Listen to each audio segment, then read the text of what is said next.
Our ring speaker today is Lisa Dilts. She's a real estate advisor and businesswoman with over 20 years of experience. Lisa has an impressive background beginning her career at EY's Commercial Real Estate Services Group and advancing through notable roles at RCLCO and Visa Homes. She's worked all across Florida and the nation, advising a wide variety of clients from large landowners to equity funds and even whole cities. In 2012, Lisa founded Compspring, a real estate advisory firm that's been engaged by notable companies such as Disney and the Tampa Bay Rays.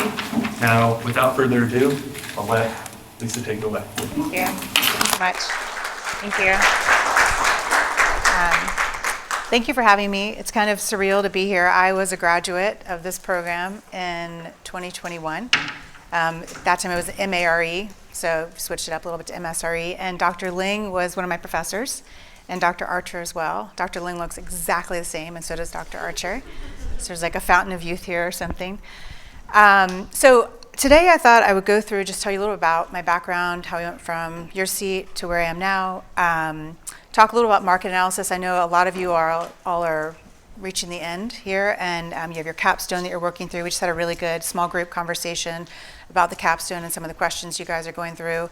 And then I was going to share a project with you. So,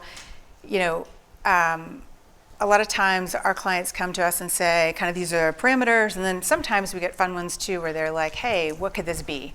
And so there's a project in Orlando where we had that question of what could this be, which was really cool, and you all might know this project too. So I want to share that with you and just talk about what we recommended and what's happened since. So kind of going into my background. So 2000, I graduated undergrad from the College of Architecture, Bachelor of Design, and between my junior and senior year, I did an internship when I was in the College of Architecture, and it was for a company. I was like, this is it, this is my dream job. So it was a company that designed hands-on museums for kids and interactive exhibits within the museums, and I was like, this is so cool. And I did it, and I didn't like it. And I was like, all right, so this isn't it, right? And so I thought, well, this is my dream job, and this doesn't fit. I need to figure out what does work, which actually we talked about in a small group session. I feel like figuring out what you don't want to do is equally, if not more important than what you do want to do. And so that wasn't it. So I started, I was graduating, I started interviewing for kind of general like management, sales jobs. And those didn't seem to be, it's not really where I wanted to head. And I've always had an interest in real estate, and I found out about this program, and I thought, this is incredible. I can get a master's degree in 10 months. It's like, feels like I'm cheating, which you all know you're not cheating because you've worked really hard for the past 10 months. But when I started the program, I was not the typical candidate. So how many of you have had finance before entering the program? Yeah, most all of you. Statistics, like had you done any statistics before? Work experience?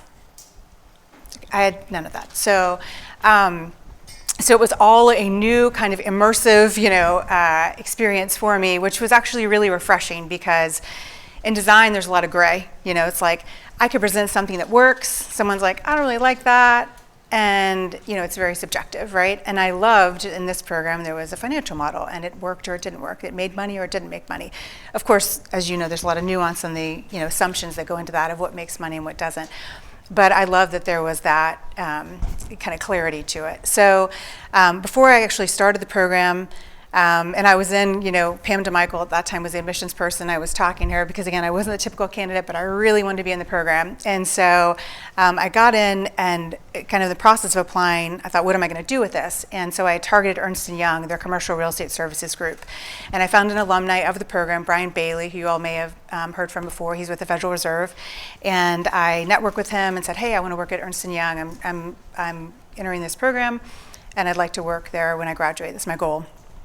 So I kept in touch with them throughout the year. I interviewed there, and that's where I went for my first job, to Atlanta, and worked in their Commercial Real Estate Services Group. And what I was doing there was a lot of large-scale portfolio evaluation. So like looking at Food Lion was a grocery store before, and Del Hayes was the parent company. So we were looking at overall valuation, producing huge reports, kind of more not totally template-based, but it was, again, kind of high level. A little bit of site selection work, too, which I really loved and was interesting. became friends with, I was in commercial real estate services, and the cube next to me was the construction services group. So we were kind of a little island within Ernst & Young, which is more of people that are accountants.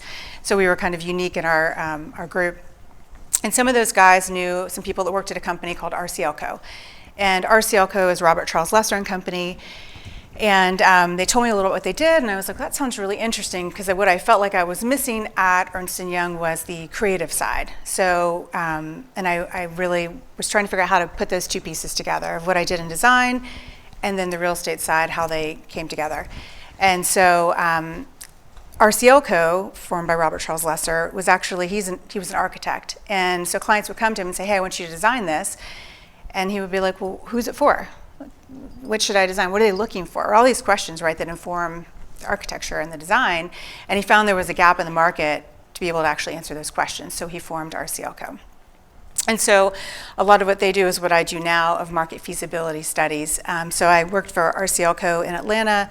I then moved back to Florida. I wanted to get back here. My husband and I grew up in Tampa.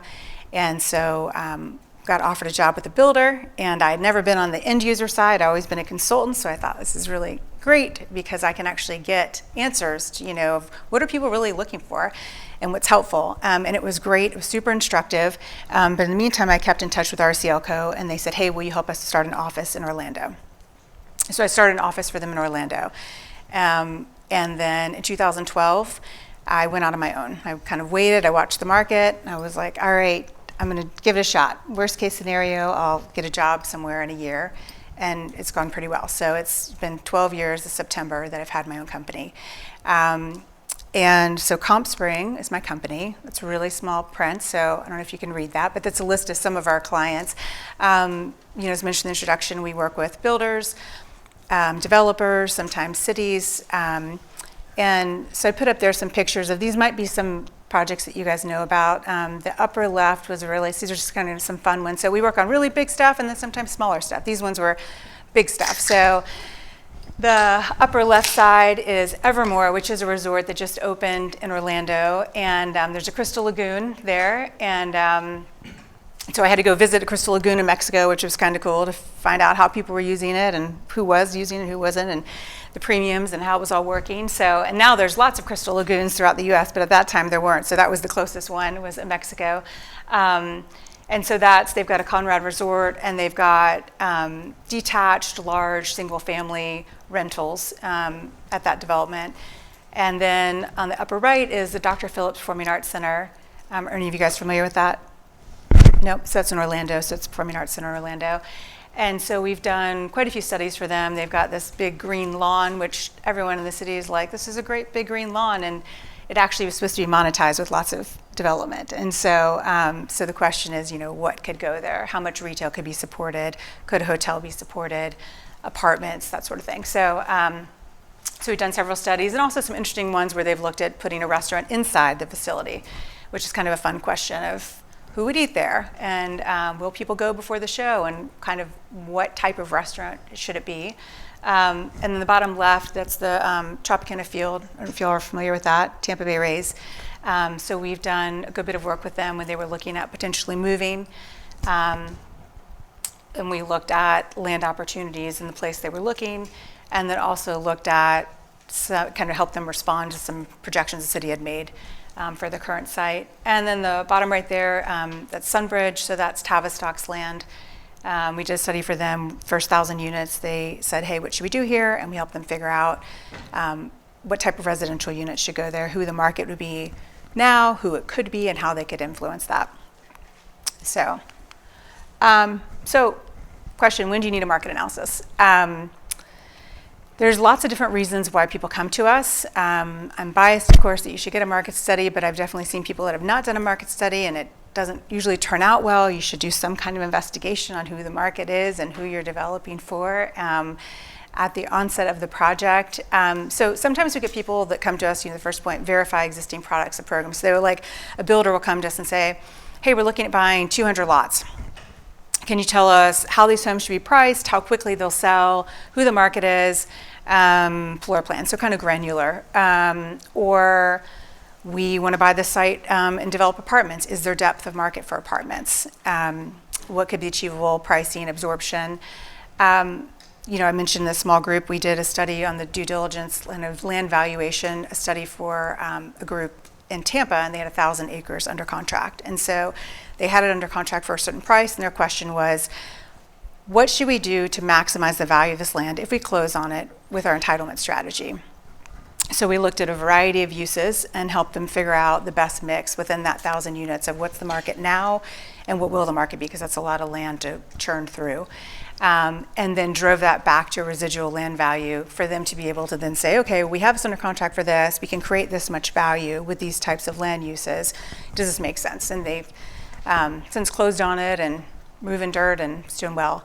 Third-party project financing, so we'll get, people come to us, money from the bank, money from their partners, but they want to be able to say there's market opportunity or demand. So it's used for that. Land planning strategy kind of goes along with what I was talking about. Sometimes we'll get people that'll come in and their community's not doing well, and they'll say, so this is more on the residential side, less on the commercial. But on the residential, hey, what can we do? How can we reposition this? We're supposed to be getting this many sales, and we're not. So what's happened? And are we missing the market? And then redevelopment and revitalization. Sometimes we'll do regional growth projections. That's more of like water consumption, like long-range planning of how much growth there will be. So when we get a market study, there's so many questions, right? It's like layers and layers and layers of questions. That's really how we solve the question that's being posed to us, is thinking about what is the key objective, and then what do we need to get to answer that, right? So it's like multi-layered. And the first part of it is, it really sets the foundation, actually, before I go to it, is the client questions. So, tell me kind of some examples of what you think should be asked of a client before starting an engagement. Like, what are some questions that would help frame your thinking? You all are in it right now with Capstone, right? So, like, what are some of the questions to ask before you start a market study? I know you guys have questions. Yeah. What's the income of the population in the area that you're looking? Yeah. Even at higher level though, like when we start with a client is, so that gets into like kind of getting into viability. But when we meet with an actual client and we're like, hey, like one is, how fast do you want to sell out of this, right? Like, do you have requirements on your debt, right? Like, do you have to pay this back in a certain amount of time? So is it kind of, are we looking at like speed over, right? Is it like a volume thing? So there's that question. Another would be, how are you using this? Are you using it for a lender? So it helps us just kind of think and frame out how we're presenting the information and the answer to them. Another would be, have you done this before? It's a good question, right? If they haven't done it, then we can think through, if we think of anyone we know as a client that could be a good partner, like maybe you're great at this, but you haven't done medical office development. So like you could be the overall developer, but you want to kind of, sell off these pieces because you're not in the multifamily space or the medical office space.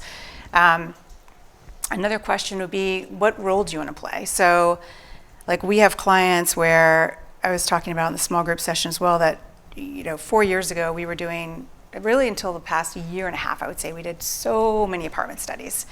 And tons and tons and tons of apartment studies. Everyone was doing apartments. And the way we look at apartments is, okay, like everything, there's a funnel of demand, right? So what's the overall market by rent range? Like how many renters are there? How many people move each year? How many people can afford this? And how many people are in market? How many people are coming to market? We get all these pieces together to size the overall demand. And then the big question, because there's so much supply, is, okay, well, let's look at the pipeline and let's like spread that out and say, there's all these people up for grabs, but there's all these units out there competing potentially with your unit, right? And so as we forecast out, and we forecast about 5 years because it's tough to, past 5 years, things get a little murky, right? So like when we were doing 10 years plus, 5 years you can look at with, we'll call it some certainty, right? No one knew COVID was coming, so that wasn't certain, but we can look out across the timeline. And so for our clients that we're actually planning to develop and deliver an apartment, we'd look across the time frame. And in some markets, we'd say, hey, if you want to sell this now, if you're not actually, a developer and you're going to sustain and you're going to keep these apartment units, like, great, because you've got buyers, tons of people that'll buy right now. But if you're going to lease this up and it's hitting the market in, say, 2024, it may be a slow absorption. If we just look at overall market demand and how much competitive supply there is coming to market, this may be tough. You may have to offer some concessions. It's not going to be 25% year over year rent growth, right? So like these things that factor in. So it really matters who you are and how you're using the information. If you want to sell your site right now, great. But if not, you could get stuck. And then some basic things. Is this confidential? That's always really good to ask, right? You want to make sure you're not sharing anything, and particularly when you're out talking to people in the market. So we get a combination of both, data that we purchase, data sources that we use, and then a lot of it's just talking to people too, talking to people in the market, talking to economic development folks, talking to leasing agents, talking to residential brokers, like talking to everyone we can, because you can look at so much from your desk, and then you got to go out to the site, look at that, and then talk to people. And so you want to make sure when you're talking to people that you're not sharing something you shouldn't, like, where the site is if you shouldn't. All right, so on a market analysis, and we were talking about this a little bit, your capstone. So like what are, as you dig in and you said, kind of what are the demographics, right? So the questions, there's lots of questions here. Like the big question is like, why, right? Why are people moving there? And there's, for each, and I've got it in a few slides, but obviously for different land uses, there's different ways to categorize demand. But at the basis of all of it is people. That's like the foundation of all of it, right? So like how many people live there? How many people are coming?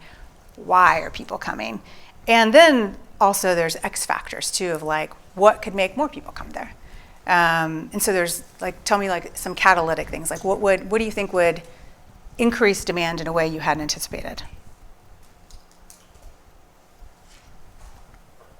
Yeah. COVID.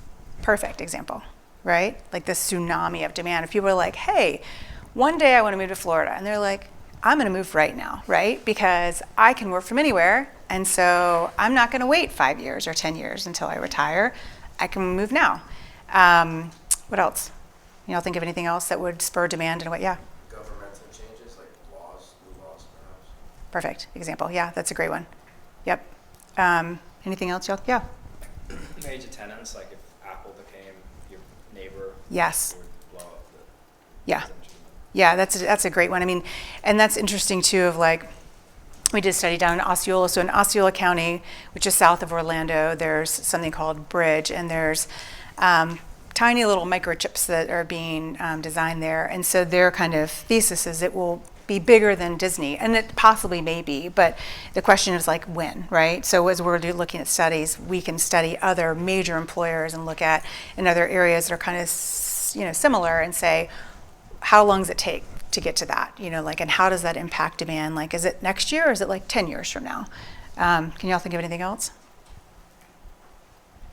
Yeah. Population migration. So, like for example, people from Latin America moving to Miami, people in places like Haiti. Yeah. Yeah, that's a great example.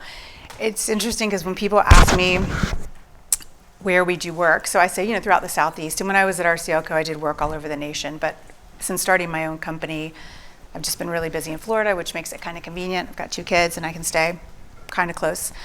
But when they say, where do you work? So again, Southeast Florida. And I always say, but I don't love working in South Florida. And the reason is the data doesn't always make sense, right? Because there it's like, I can size demand, I can look at it. There I feel like it's much more of like a global currency swap. And it's, it's obviously an incredible market, and Miami is doing incredibly well. But if you're just trying to kind of really look at predictable demand, there's lots of X factors there that kind of buck the trend. So, other examples of kind of catalytic things when we think about market could be, going to the Apple example of a major healthcare system, education. So if like a university is going to locate somewhere, that certainly has an impact. Expansion of airport, major roadway, that's huge infrastructure. So all those things, we try to make sure when we're doing a market demand, and actually I love University of Florida's Bureau of Economic and Business Research. That is by far the best predictor of growth. So been doing this for over 20 years, and there's lots of data sources. And that is the best source we found for actually looking at what has happened and what they predicted to happen. And so we start there. That's the foundation. There's low, medium, high. It's at county level, so then we have to really dig in from there and think about, okay, where's it go from that? But it's online, it's free, it's great data. And so we start there and then say, okay, are there unknowns? Like that's kind of what is projected, but is there something that would influence demand in a way that we're not anticipating? And then there's things like, COVID that are not anticipated, so we didn't bake that in. But in this question of, questions framing discovery, the layering of, again, why are people moving to the area? Where are they coming from? Which is really important. How many of you grew up in Florida? My gosh, so many of you. Okay, wait, so raise your hand if you're not from Florida. So what was your parents' average commute time? An hour, Okay, somebody else that was not from Florida? 2 hours. Okay, who else? An hour. 15 minutes. Okay, Atlanta? Yeah. So, it's so interesting because when you look at Florida, we are a state of migration, right? People are coming from all over. And in some counties, we feel it even more than other counties. And it's really interesting to see how that shapes where growth goes, right? So if you're commuting, 2 hours, you're like, hey, 45 minutes? This is nothing, right? If I grew up, 5-10 minute kind of commute, that's kind of my 15 minutes is my max. It really influences where you are. And so it's always funny to me when you talk to people that are from an area of kind of Florida in particular, people that are from here, the kind of preconceived notion of oh, that can't happen there, or that can't happen in that side of town, or that can't happen in that spot, right? But if you're coming from outside the market, you're like, hey, this checks all my boxes. This is close to downtown, this is whatever, right? This is a shorter drive than I had before. So I think frame of reference is really important in figuring out where people are coming from, because that absolutely influences your thinking about what could happen there. And that's from both residential and obviously from a commercial standpoint as well. And the questions of, is it retirement, is it jobs? And then what's been the demonstrated trend? So, it's a really good reference point to look at what's happened in the market, right? So that's, how much, whatever use you're looking at, if it's industrial, how much industrial has been absorbed relative to the rate of population growth? So what's that relationship there? How much retail has been delivered and absorbed? How much, multifamily? There's all these, that's a really great foundation. How many home sales have there been? But you also have to be careful to not be circular about it, right? So it's a good point of reference to say, okay, what has the market done? And then there's gaps. Sometimes you say, well, it could have done this, right? So you can't just say, well, this is a 300 sale, submarket, right? Because the question is, maybe there wasn't product delivered. Same for retail, right? All of the uses. So it's a good starting point, but that overall growth and where that's going is, I'd say, more instrumental, right, to think about than the relationship of what could happen. Yeah? Where people's coming from, how would you approach that problem? So, I know Bureau of Statistics has how many, right, the demographic increase in the household. Yeah. How do you go about approaching where did they come from? So there's a few different ways. So one, from a data perspective, there's a source we use called Reference USA, and it sources from postal change of address. And I found that to be the best thing. It actually tells how many miles people moved. So people in the last year that are both owners and renters, how far they moved from. So that's one way. The way we used to do it was actually tax data. It was where people filed their taxes from, but that lags by 2 years. And so things change so much and it's really the Reference USA information now that we have that, it's so interesting. Even areas of town where we'll draw a polygon and we're like Lake Nona, for example, 60% from out of market, right? You're new to town, again, you're this is, Lake Nona is a great community, great schools, great access, there's all these things. And a lot of new housing stock options. So people look at Lake Nona, they look at Horizon West, this is in Orlando. I skipped ahead myself. But those two, and then talking to people in the market. So if you go into communities and just saying, where are you seeing people come from? And it changes, there's some variation in it. But I always ask that question, like how many are local versus out of town? Because when we size demand, we look at how many people are in market that move each year, and then the projected new growth. And so I want to check that. I always love to like truth test it, of what the data is saying versus the reality. Because you might see, like in COVID, our demands weren't making sense because the rate of new household growth was so far past the projections that it was like, I'd go into a community and be like 70 to 80% out of market. And so normally it's like 50-50 or maybe even a little more local. Now it's kind of gone back to a more balanced level, I would say. But talking to people like in that moment is, I think, the most helpful thing. Any other questions? So I've got just a few demands here, or land uses here. As I mentioned, as you're looking, and I know you guys are probably experiencing and feeling this right now with your capstone of, when you look at different land uses, the demand route, let's call it, is different, right? Not surprisingly. So on residential, things I mentioned, we look at age by income, the rate at which people move, which is data you can get from the census. You can look at by owner and by renter and by age. And if you get into something called PUMS or PUMA data, you can slice and dice it, and you can look at by income, how much people move, which is really helpful. And the relationship that we were talking about earlier today in the small group is, younger people move more often and rent, have a greater propensity for renting. As people get older, it's a higher propensity for ownership, and they move less often. So, but all those things obviously factor the opportunity. And then preferences, that's big. If you can, when we have the opportunity to do consumer research for clients, it's awesome, because then you just ask people, right? You're just asking them, like, what would you do? And sometimes people, like, when I was at RCLCA, like, we had a survey, it was like, what do you want? And people are like, yeah, I want that, right? And then it's like a price tag, like, will you pay this? And they're like, oh, no, I don't want to pay that, right? So, like, there's a caution in that, too, of asking people what they want, because they want it, but then there's okay, what's the trade-off and how much would you pay for it? But having that information, and if you don't have that, there's national consumer research that you can look at and see, what's the preference for attached versus detached? What trade-offs will people make by age group? What are the motivations for people? All that's huge, right, for helping figure out size of demand for residential. On office, we look at the demonstrated relationship, and right now it's definitely tough, right? So we're looking at professional service employment, like what is the growth of that?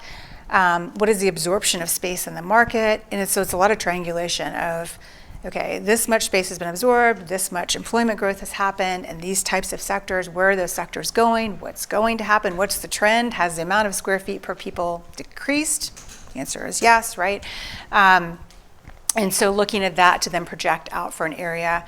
Retail, lots of things we look at. You start with, visibility, right? Like, isn't it a good location? Does it have visibility? And then we dig into the expenditures per household. So we have a data source that looks at, okay, clothing stores and grocery stores. What's the average amount that households are spending in this area? And then bringing it back to what's the average amount a retailer would need to make per square foot, and how many square feet does that support? So we can cast a net and really figure out, okay, this right now supports, say, a grocery store and 30,000 square feet of additional space. And in the future, it will support, Y amount of space, right? Here's the growth. Or sometimes we have, like, we just had a study from a client that was in Orlando. It's a site across from a mall. The mall's not doing great. The city's like, what would make that mall do better? If you build 120,000 square feet next to it. I think you can guess that probably was not like a great solution, right? So we had to say, okay, here's what would have to happen for 120,000 square feet to succeed in that location. You'd have to triple the population. Like, that's not going to happen in this location. It wasn't going to happen. So we'll sometimes have to work back to say, what would you need to actually have to support that for what the city is asking for? So, and I don't know, in your capstone, did you all mention, like, is there a push from the county for how much retail is wanted? Like, are they pushing for retail? They are. Yeah. But you all felt like there was support, I think, in the small group when we talked about it. Yeah. So, and then hotel, different kind of demand again. So again, it's back to the motivators of, is there employment in the area? Are people coming to the area? And sometimes it's like outliers, like, is there a regional sports field? Okay, that's great on the weekend, but then what's your Tuesday demand look like? So measuring out, like, what is that overall flow of demand and how does that populate a hotel? What type of hotel it would be, types of users. So all of it, again, going back to the people and the motivators. Yeah. What do you look for industrial? For industrial, it's a little bit of a triangulation too of how much space is delivered relative to population growth, because right now so much of it is supply and distribution, so it's warehousing for the population growth. And so it's a little bit, not tricky, but I mean, if you look at, like, say, if we start at Gainesville, we go down to Ocala, and down to Tampa and Orlando, there's definitely a blurred line now between where industrial is going. So you had a lot of it happening in Tampa, land prices priced out. In Orlando, I mean, tons of, you can see from the interstate up to Ocala. So those markets are all competing for employment as well. So that's something we look at too, of how much labor force there is that can be drawn upon to also populate that industrial. So it's, again, a bit of a triangulation, but from the underlying fundamental of demand, it's how much industrial is needed to support the overall population growth, and what's the relationship been of industrial delivered to household growth and absorption of it. Yep. You spoke a little bit about metrics like absorption rates and some of those, like, vacancy, those kinds of Yeah. indicators. That's a lot of data that when we're doing projects we like to go start for. But me personally, I feel like it's kind of a black box, and I'm a little uncomfortable sometimes the data they present, just how the work it comes from. Right. I'm wondering if in your practice you have the ability to kind of look under the hood a little bit more, the data they use, and I'm just curious if you have any recommendations for if CoStar does anything really well, or if they do really bad, or should be negative, or just maybe more granular information on their data. For CoStar, well, I feel like I'm like being recorded, right? Of like I would say, I mean, no data source is perfect. And so CoStar, I have challenges with, like, if I'm looking at for land sales, that's tough for me. That land sales are just hard in general because there's a million factors for it. So it's like, what stage was it at? Was it entitled? Was it developed? Was 90% of it wet? There's a million variables. Was there some kind of deal that you can't see where there's upside and there's like the initial sale, but then there's like a piece that the person gets at the end, like participation, right? There's like, so I would say, we use as many data sources as possible, is kind of the short answer. I think it's some things CoStar is okay, but you always have to vet it. Like if I'm doing an apartment study, I'm going to start with CoStar, like just it's helpful for unit mix if I'm looking at that. But then I go out and talk to people and get, as much as you can of, talking to brokers like, hey, does this sound right to you? Like, I saw this residential sale for 100,000 per acre. Does that sound right to you in this market? What stage, would that be at? Same for commercial. So it's a good starting point, but it's not like the end point for sure. So, any other questions? And I didn't put apartment in here, but I've done lots of those. On the competitive supply, it's so important to figure out the planned supply, and it's hard. Usually you're calling a municipality and you're like, hey, sometimes you'll find one that's amazing and really well organized, but with the growth so rapidly spreading in Florida and a lot of these towns that are small, they're not used to this growth. And you're like, can you tell me about a planned project? And they're like, well, tell me the parcel number and I'll tell you there's something on it. I'm like, ooh, okay, well that's not exactly what I'm looking for, right? So that again is talking to people in the local market, of finding out what's going on. I mean, there's all kinds of ways you can start with article searches, but figuring out what the competitive supply is critical to you because, for every reason. One, if you're looking to buy land and you've got under contract at X price and the guy next door closed it at a much lower price, well, they've got to far more competitive edge to you, right? I mean, feasibly, right? Their rates could be lower, the prices, whatever it is, whatever the land use is there. So it's really important that you figure out what's planned to the extent possible, what they paid for the land, and then also when things are delivering, how real they are. For both, positive and negative of, okay, this is planned, there's a huge industrial center with all these jobs and it's coming and this is going to influence demand. And so I should think about that in this apartment study. But as much as you can really cast the net to figure out what's planned in the market that's going to compete with you and benefit you is crucial. So I mentioned this project, the Packing District. Are any of you all familiar with this project, the Packing District? Yes, okay. Anyone else? So this map is of Orlando, and the star is, so are any of you all familiar with Orlando? Generally? Kind of? Okay. Do any of you all know College Park? Yeah, okay. So, I don't know if is there a pointer on here? Well, I'll just point my hands, but, so the star is basically northwest. You can see Central Business District, like where the cross is I-4 and 408. And the star is the Packing District, which is basically kind of northwest of Central Business District and just west of College Park. So College Park is an established community. It's got kind of a main street that goes down it, restaurants. People have a very strong, people have pillows with 32804 embroidered on them on their couch, right? It's like, a lot of community pride, really strong social fabric. And so you've got that on the east side of the property, and then on the west side of the property, and then you've got the property with the Packing District. And so what we looked at was actually about 80 acres. It's grown since then to over 200 acres. On the west side of the Packing District is an area called Pine Hills, which is it's lower income, a lot of migrant families, and is known for crime.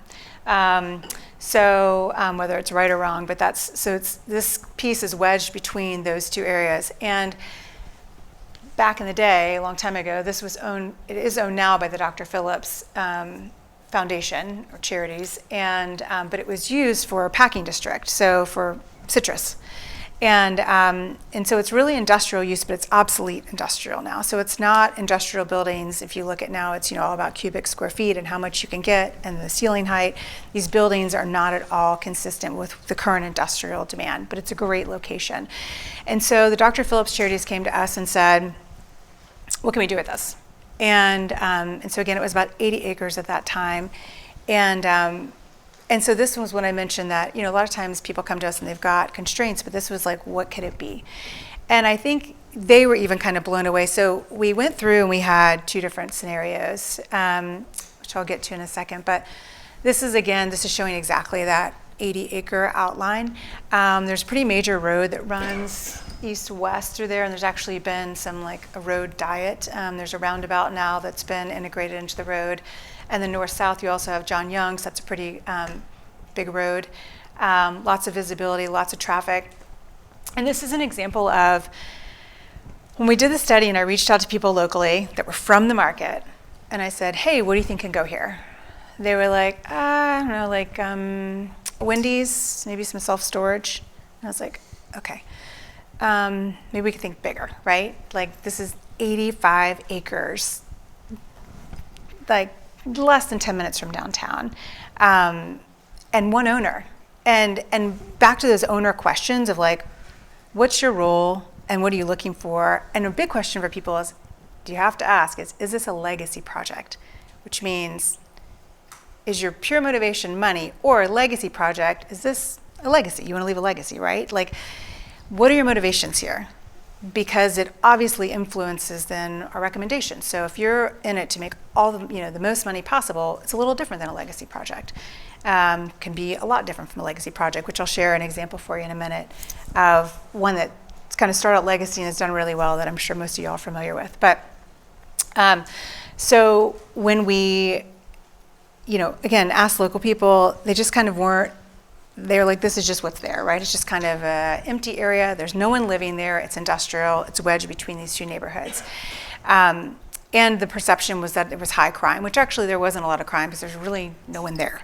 And our recommendation we said is, okay, if you just put up a sign and say, for sale, for lease of all the, the different land uses, this is what you get. It's okay. 600 apartments, 200,000 square feet of industrial flex artist space. That could be like, various uses in there. About 10,000 square feet of restaurant, 10,000 retail, assisted living facility. And that was, we said delay that, right? Because there's perceptions of crime and could be a challenge, and then a little bit of office. But the question is, what could it be? Like, that's just like, okay, today's image, what is possible is really the bigger question. How can you influence demand with 85 acres and a single owner who wants this to be somewhat of a legacy project where they're invested in the community in a different way? So this is Dr. Phillips, Performing Arts Center. Dr. Phillips is involved, and there's a whole neighborhood called Dr. Phillips. So this is, long-standing foundation, and they really wanted an overall community benefit. And so what we did was, several things, but one of them was conducted a case study. And we actually did several case studies. And the benefit of case studies is, one, it just pulls your point of reference out. So it's like, hey, this may not be in our market, but it has been done. Something like this, right? So let's look at what that means of what role the developer played, what the time frame was, their money, what worked, what didn't work. It gives you such a great insight into what could be. And it also helps you for, if you're going to give premiums, like, okay, well, there's relative premiums. Here's the premiums that were achieved in this project, and here's how that worked, and here's when they got those premiums. So one of the case studies we did several I mentioned, is Wynwood. So are you all familiar with Wynwood? Yeah, most of you? So do you know the story of Wynwood? No?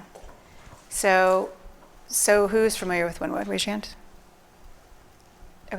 Okay, so not most of you actually, it looks like aren't. So Wynwood is an area in Miami, and these pictures up here of Wynwood, and so it's an area north of downtown Miami, and it was a warehousing and manufacturing district, and it was vacant. No one lived there, nothing was happening there. And so in 2005, Goldman Properties went in and started buying properties. And between 2005 and 2015, they bought over 25 parcels. And so my data, like some of these and the rates, is old. So we were looking at it because we did the packing district study in 2016, which I'll show you in a minute, like where it's gone since then.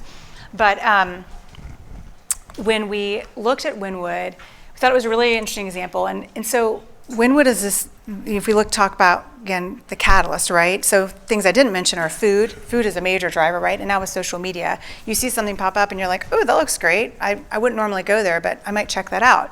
Art as a driver, or creating a pointed destination, is another one. And that was really the anchoring point of Wynwood. Art, and then food, and then more came. So at the beginning of Wynwood, so Goldman Properties starts buying these properties up, and is like, this is a great location, it will be something great, right? And so their first tenant is the Museum of Art, Museum of Contemporary Art. And so they pay $1 for their ground lease, and they located 12,000 square feet there in 2007. So now they've got industrial buildings, Museum of Art, not much else. And then the developer said, you know what, we need to create another point of destination, right? When people go to the art museum, they need somewhere to eat. So the developer actually built a restaurant, their first restaurant, called Joey's in 2008, owned by the developer, operated by the developer. And then they delivered a second one in 2010. And then what they started doing in 2010 is the Wynwood Walls, which you see a picture down here at the bottom. So had all these industrial buildings, and said, you know what, we're going to do an international design competition. And so they did this competition where they chose artists, they paid their expenses, they flew them over, paid for their lodging, and gave them these canvases of the buildings to paint on. And so it's an outdoor, basically, museum throughout Wynwood. And then you see here, they had a negative carry until 2013. So talk about a legacy project, right? Buying this in 2005, no money. They just keep buying. They keep investing, right? They're like believing. And in 2013, they did a private raise and they recapitalized the portfolio, which allowed them to then deliver office, showroom, and more restaurants. And in that time, rents grew from $8 to $80 per square foot. And at the beginning it was, and they're far past that now. That's old data. They were the tenants. Now Apple is in the area, Lululemon. It's every national retailer you can imagine if you can get the chance to go to Wynwood. If you go on TripAdvisor, it's like, one of the top things in Miami to do when you look at places to go. And the interesting thing about it is usually, residential will support these things, right? But they created such a point of destination. Art Basel is held there as well. But there were actually zoning restrictions in place until 2015 where they could only do 36 units per acre. And so because of the cost of land, it dictated larger units, and the market that was most interested in that time, as it was emerging and a little bit edgier, was younger crowd. And so they really needed to deliver smaller units. But the zoning was in place that prohibited that. So that was changed actually in 2015. And I don't know if you all remember, do you remember the Zika virus? Yeah? Then the first case was in Miami. I don't know if you remember that, but it was. And it was in Wynwood because when the zoning changed, suddenly everyone was like, yes, we've been waiting for this, right? Because Goldman created this anchor of art, of restaurants, this amazing place. And people wanted to live there, but suddenly now it opened up to allow for 150 units per acre in 2015. So there were places under construction all over. Yeah. Did they push for that change so that the city kind of see that and kind of self-direct that change against it? I think the city saw it, but the developer definitely had to push for it. Yeah. And so now there are, I don't even know how many units, tons and tons of residential units there that have then come into the space. They get over 50,000 visitors per month. But this was really instructive and helpful, right? So if we think about hey, if we look at this was actually really similar in a sense of an industrial area. There were not residents there. Packing District has the benefit of edging next to an established residential area, College Park. It's really giving people a reason to go over to that area where they haven't had a reason. It's been vacant industrial, and giving other people a reason from outside of that little area to then come, and creating ultimately a point of destination as a tourism location. So this was, we said, okay, if you really deliver something amazing, if you create a branded district, if you look at all these case studies of what's been possible, here's what we think is possible. This is a much different scenario, far more lines in here, right, of land uses. So 1,000 apartment units, for sale townhomes, condos, restaurants. You see that retail go up, and actually it's probably even more than that now, in addition to a grocery store, assisted living. So it's a completely different story of what is possible in creating that sense of place and actually influencing demand, and not just capturing the flow of demand that's in place, but influencing it and driving it to your site.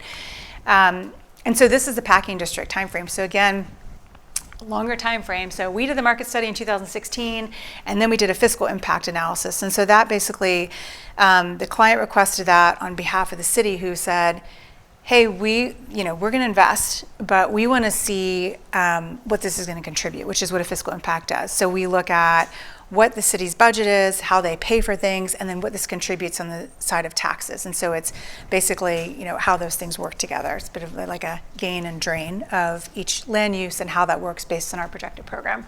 And then in 2019, the city gave, or rather Dr. Phillips gave the city a 100-acre gift. So that's why, I told you it started at 80 acres, now it's 200 plus, for a large regional park.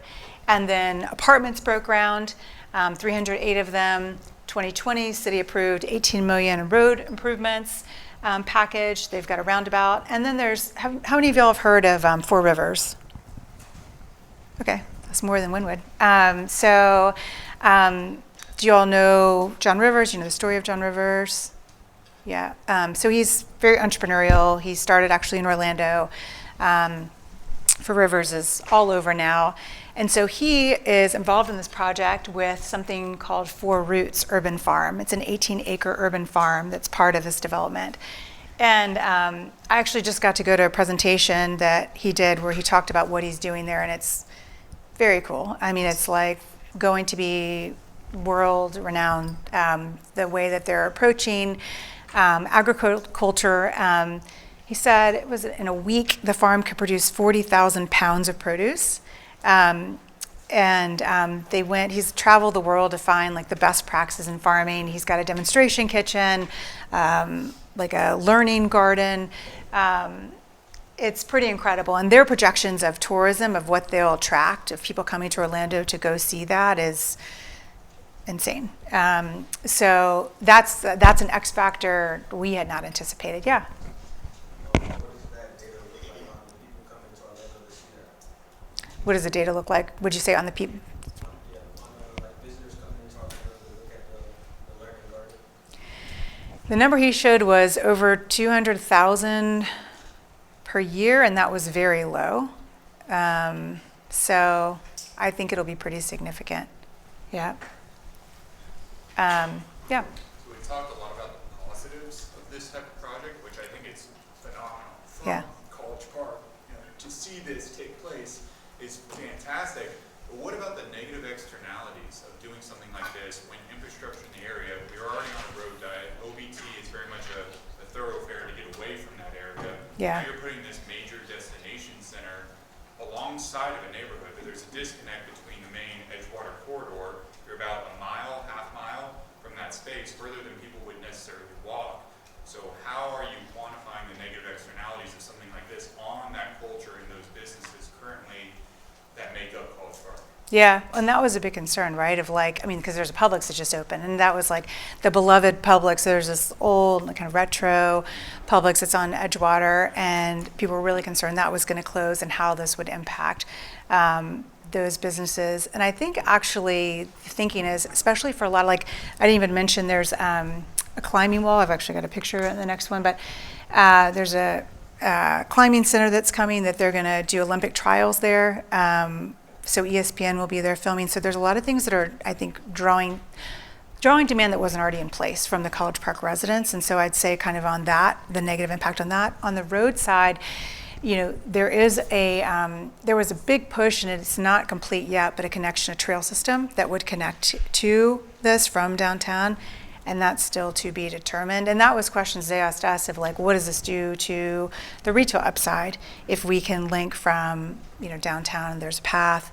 What does it do to values, all of that? But yeah, I mean, it will absolutely drive more traffic to the area. And I don't have the answer for that. But from market side, it's great. From traffic's probably not great.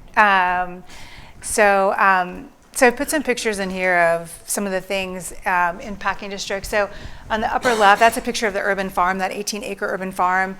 On the upper right, this is pretty cool. This is actually like the juice stand. This was way back in probably the 20s, where tourists would stop and drink juice when they came to Orlando in the Packing District. And so they've modeled it after. So the left side is what was there, and the right side is now what is open and what they've redone. And they modeled it after that. And when we did the study for them, something we talked about a lot was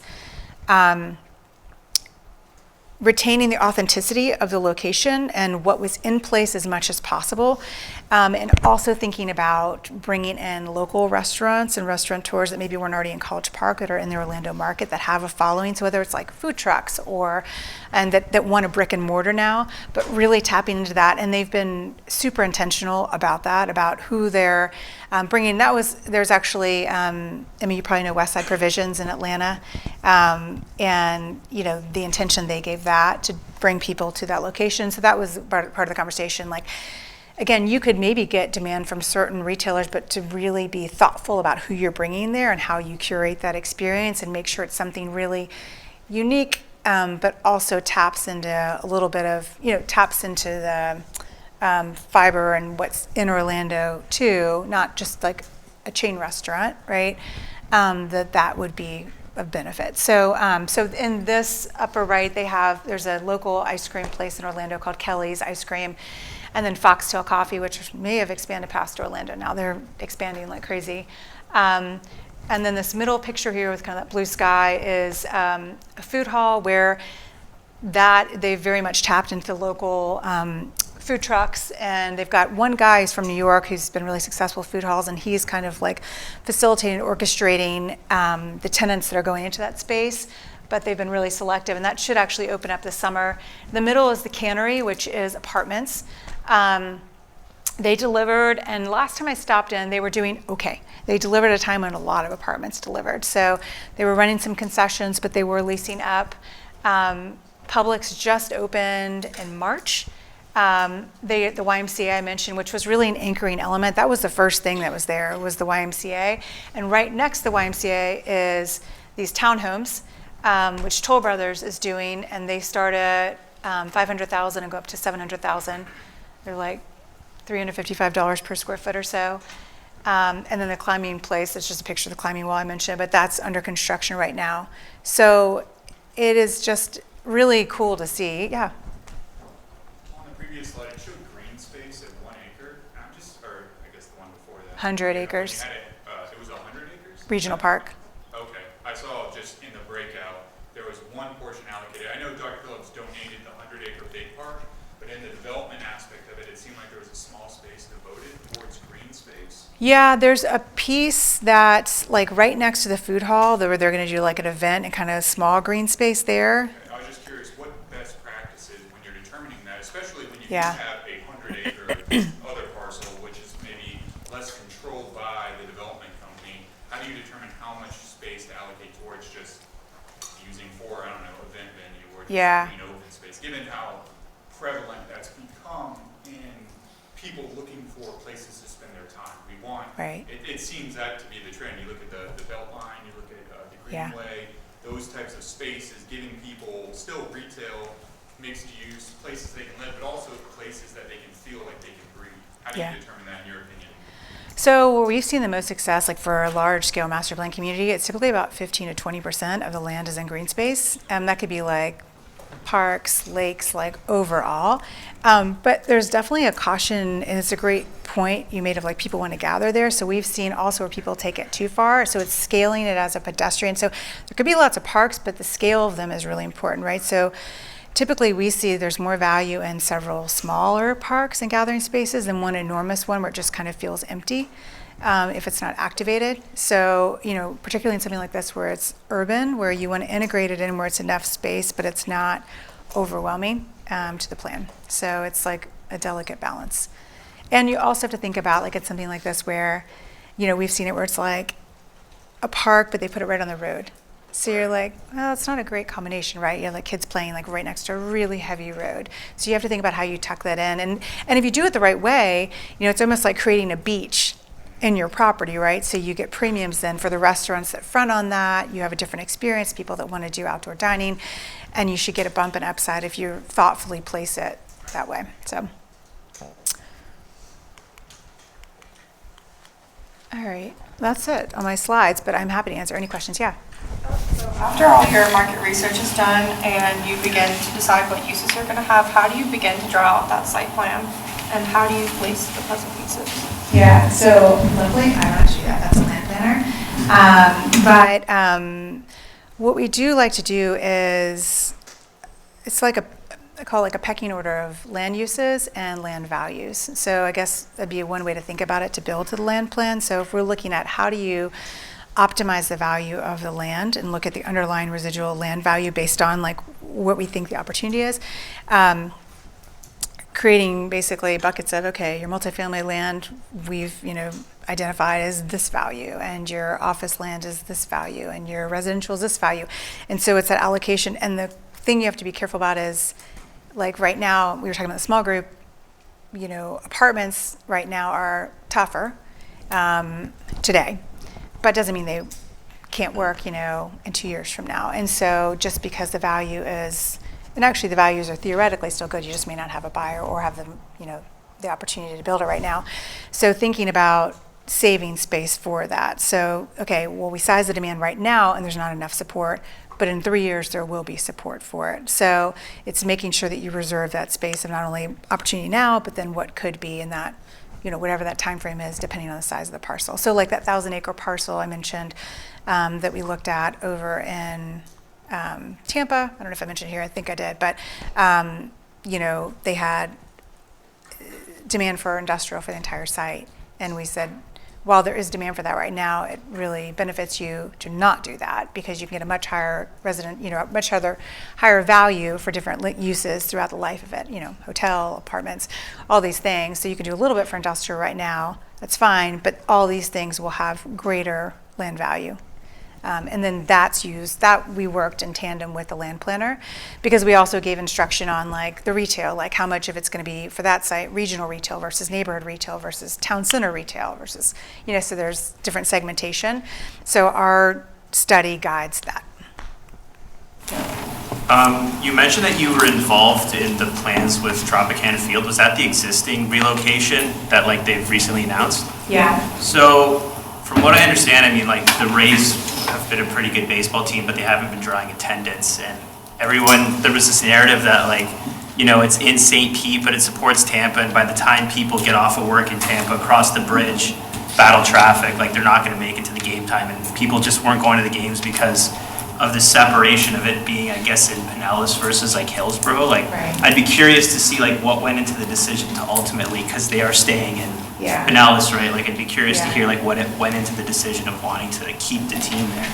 Yeah, so I don't disagree with you. I mean, the opportunity for it to be in Ybor made a lot more sense from access.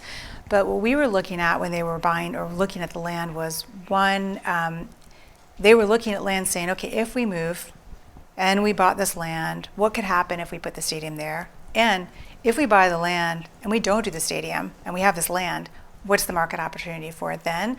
And then we looked at it, and really it was, okay, if we take the stadium out of the mix, what's then the residual land value?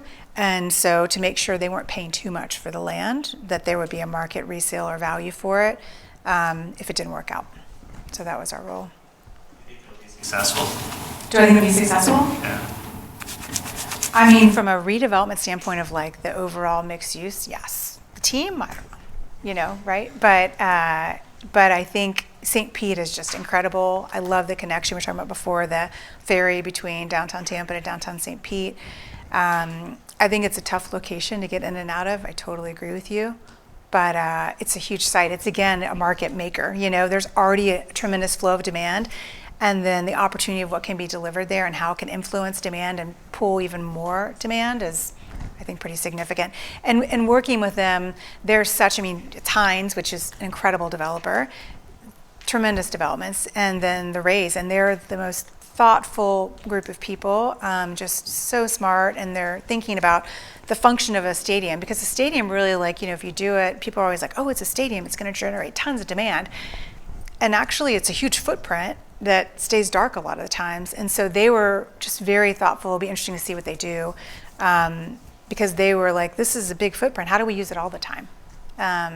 Could there be flexible offices? Could some of it be, we roll up the fence and could it be a park? There were all these things, thoughts. So I'm really excited to see where it goes.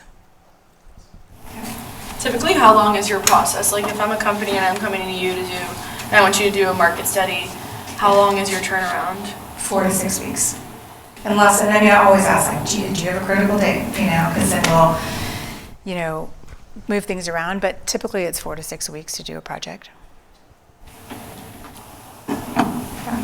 Drew asked the question earlier about the Miami market with the difficulty predicting the market data with variability due to international immigration or tourism rates. In those kinds of markets, and Orlando included because we have a huge tourism base, how do you filter through the noise to make sure the data you're getting is the most accurate or what you believe to be is the best path moving forward on projects such as Evermore and Hacking District? Yeah, there's a lot of noise, but it kind of depends on which land use we're looking at. You can, on the residential side, we can look at sales and we can identify how much of it's primary versus secondary, and we can just do that by looking at if the mailing address matches with the home address. So that's just like a starting point on the for sale side. We can also look at, that's really a good starting point for us, I would say, and then the tourism information. But when we size home demand, or we've done a lot of short-term rental demands in Orlando, so they've got these 13-bedroom homes that rent out for the night, and that's really reliant on tourism data. But it's looking at those primary sources and then talking to people to vet it. But the actual like size or number of the market, I mean, our best information on tourism is from the tourism department, looking at the airport also of in-plane versus, of how many people are coming in. So all of those pieces, yeah. On the parking district, there's obviously traditional, is you've got your labor statistics, you've got the drivers, right? Yeah. But this was more like build it and they come Yeah. kind of scenario, right? So how do you predict the uses at a ratio? So are you starting with a segment of the people and then working back to say, okay, we're going to have X amount of apartments that's going to produce X amount of retail demand for downtown? Do you like make a character kind of profile of the people and start that way? Or do you take the existing kind of demand and work back into it? Like how does, that's like super complicated to me. It's both because you got the existing demand plus the, what are we going to create? Right. And after what we create, how do the ratios relate to that? Yeah, yes. Yeah, it's like a Rubik's Cube. So it's a puzzle, yes. Yeah, so it is a big puzzle. I suppose I'm looking for rules of thumb on the creating it, yeah. And that's where the case studies are helpful in the sense of like, how far are people coming from? Like, for retail, like there's a rule of thumb typically, it's like, okay, if you've got like a neighborhood center, it's gonna be about 10 minutes away or so. If you've got a regional center, it's 15 to 20 minute drive. So the question is like, how far can you cast that net? And if we look at the examples, Westside Provisions is a great one in Atlanta. I mean, they talked about like, I think it was like 60% of people that go there take an Uber, that they, don't want to mess because they don't have a ton of parking. But it's such a pointed destination.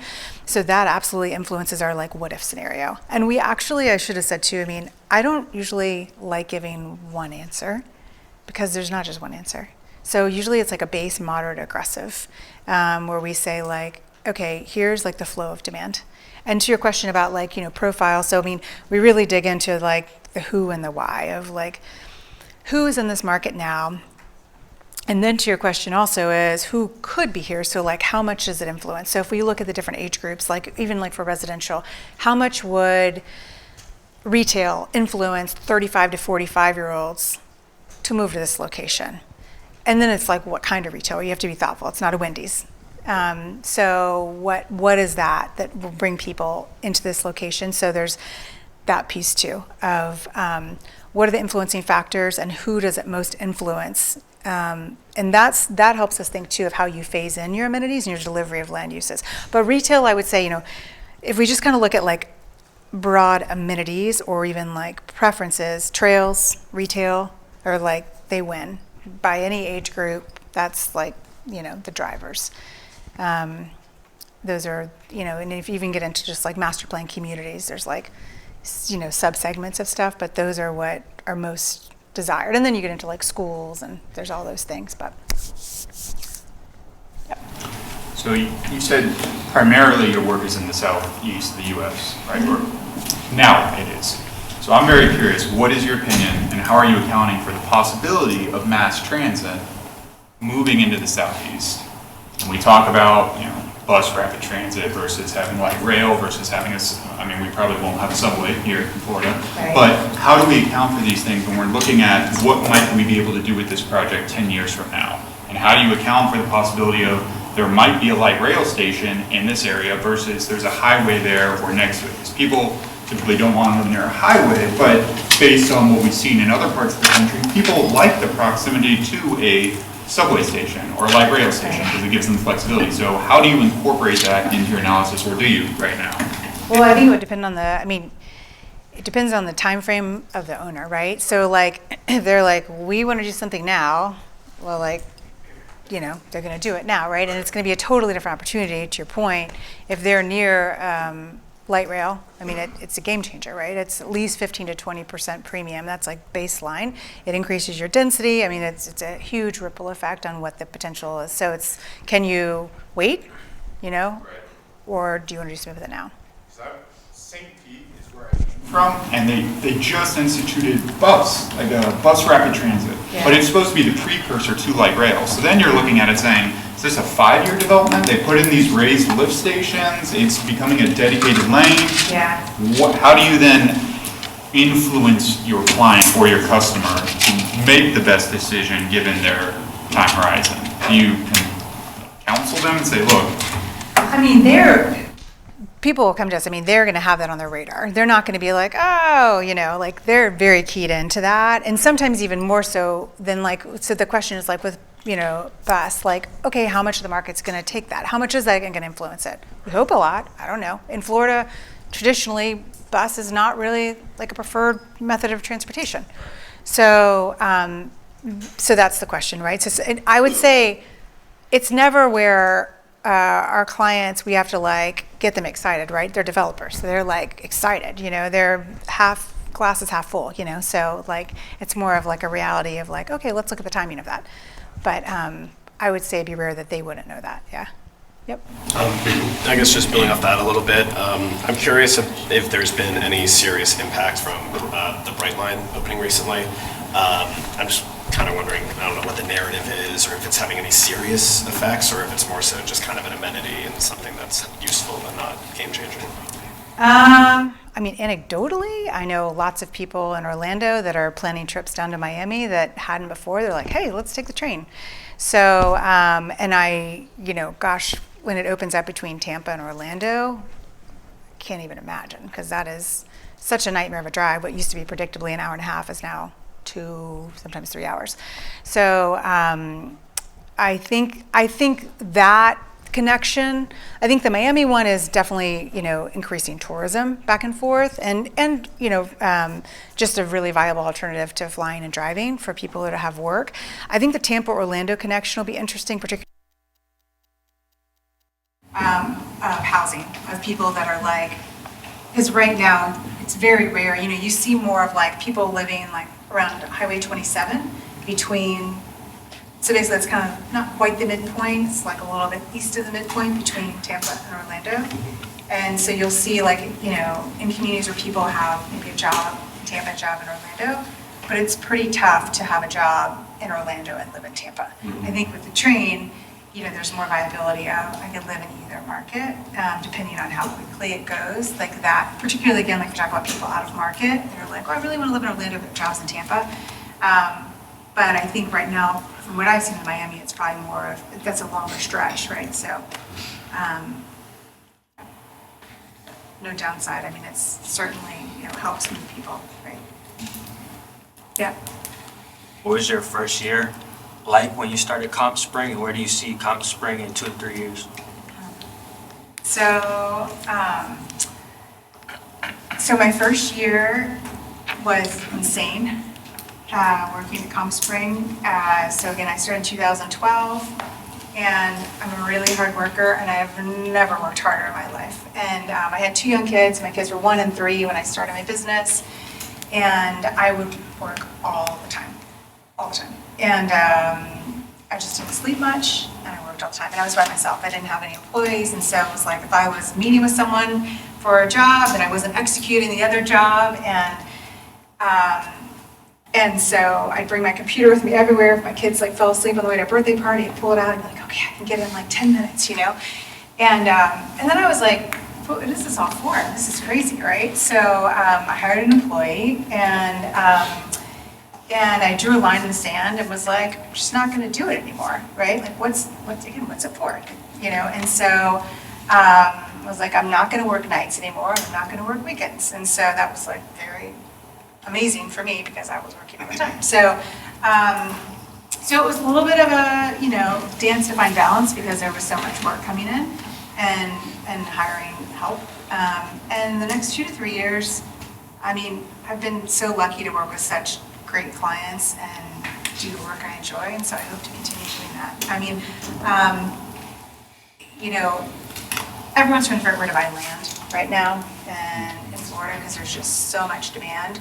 So I see our work going probably a little bit more towards that, even, so of helping people find land and looking path of growth depending on what their appetite is for how far out they want to go. But Florida's not undiscovered. Everyone's looking, and so that's the biggest question from everyone. Where should I be buying land? Where are people not buying land? And there's not a lot of places in Florida that you want to be, rather, right, that are uncovered. So. Thank you.